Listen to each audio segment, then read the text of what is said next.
Hey friends, I want to encourage you today to remember that in whatever business you're in, whether you're selling widgets or you have a particular service, your relationships with your clients is of the utmost importance, which means we have to prioritize the level of intentionality with which we're engaging our clients. Happy clients means more clients. So here's what I've been learning. I was last week with one of our clients in Chicago for the MBA Combine. A very exciting, sometimes overwhelming experience. I felt shorter than I've ever felt in my life, being around all these, 6'7", 6'8", 7-foot people that are vying for an opportunity to be in the NBA professional league. But in my time there last week, going into that space, I had to remind myself, I'm not there to get something for me. I'm there to give something to them, to the client that I'm working with. And so there are three things that I had to remind myself going into this experience to make sure that I didn't get so wrapped up in the shock and awe of being in that environment or trying to get something for myself, that I was really able to be there for my client. Three things. The first thing is empathy, right? Empathy is not just feeling things for other people, but I would define empathy as being able to see and appreciate life from someone else's perspective. So I paid a lot of attention to what my clients were going through as they're interviewing potential NBA draft players, as they're working through different meetings with agents or with financial advisors, as they're talking with other ownership groups. I'm paying attention to what life must be like from their perspective. That takes a little bit of work, right? Because sometimes we're so busy thinking about our perspective and what we're experiencing that we fail to slow down and actually ask, how is my client experiencing life? What are the challenges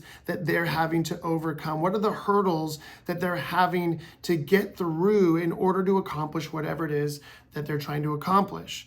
The second thing that I reminded myself is to practice the discipline and skill of listening. And by listening, what I mean is the art of asking lots of questions, putting myself in a posture of curiosity. While I'm sitting watching games with members of the team that I'm working with, I'm just sitting next to different ones, asking lots of questions, being curious about their perspective on anything from what's going on at the combine all the way to how is your personal life, how's your marriage, how are your kids, how's your health, how's that new car you bought, how's it living in a Midwestern city that's still frozen in the middle of spring, whatever the case is, but just being curious so that I give them an opportunity to feel seen and heard and valued. The third thing that I would strongly encourage you to consider in working with your clients is to practice the discipline of belief. And by belief, I mean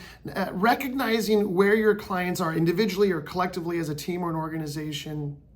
And then really in your own mind, imagining what a better version of them might look like. If I don't believe in a better version of my client, whether it's through the service of coaching or whether it's because they're going to purchase a product from me, then I can't partner them and serve them toward that greater version of themselves. I don't care if you're selling shampoo or, a dog service, or you're a professional coach like myself. If we don't have a vision for our client's future, then we can't possibly partner them and serve them as they're bridging the gap between who they are today and what they're doing today and who they're becoming and what they're doing tomorrow. So these are three simple things to think about as you engage your clients that will significantly not only build trust with your clients, because they will believe that you're in it for their best interest rather than for your own. And secondly, trust with your clients means what? That they're going to want to refer you to other people. This is the art of sales. We just don't call it that. We say in our business, we don't sell, we serve. When people feel genuinely served, then guess what? They want to leverage their time, energy, and money for what it is that you offer.